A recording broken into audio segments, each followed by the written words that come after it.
Ready to extract some honey. This is off of 16 hives. This is not a very good season, actually. It's been too dry. And I put these next to a sweet corn field, and I think I've heard that affects them. But usually get a few stragglers in here. Here's my extraction tank. I just built myself, put some plexiglass down, and a queen excluder so the honey flows through. Go down into that pail. A dehumidifier running, it kind of dried out in here. I'm gonna use my buddy's tank, separation tank, so I don't have to filter the honey. This is extractor I picked up a couple years ago. They can do 32 frames, much better than the old single crank ones. This is my bottling room. Got it dark in here because the bees. Got hitchhikers here, and I got to get my window light on, but as you can see, you get quite a few bees attracted to the light and can't get out. I will just scoop them up and take them outside, and they can go find themselves a new home.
This is the part that's not too much fun. I didn't get the supers cleaned out of bees well enough, and these guys are flying everywhere in here. It's about 80 degrees. I'm sweating. I feel sweat running down my neck, and I'm not sure if it's a bee or moisture, and just don't want to swat at it.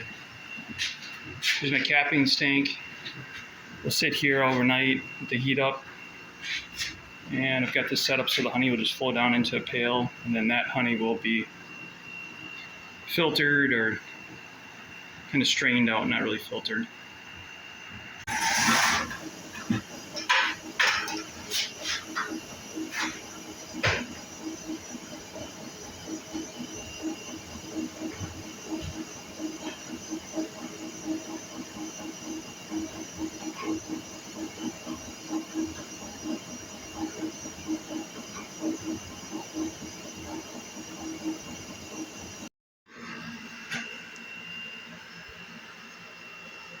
Everything in the honey floats up to the top, and down at the bottom you get nice clean honey, non-filtered. There'll be a little bit of pollen, a little bit of wax in the honey for all the bees, and any other grass or any other material floats up, and that is sifted out.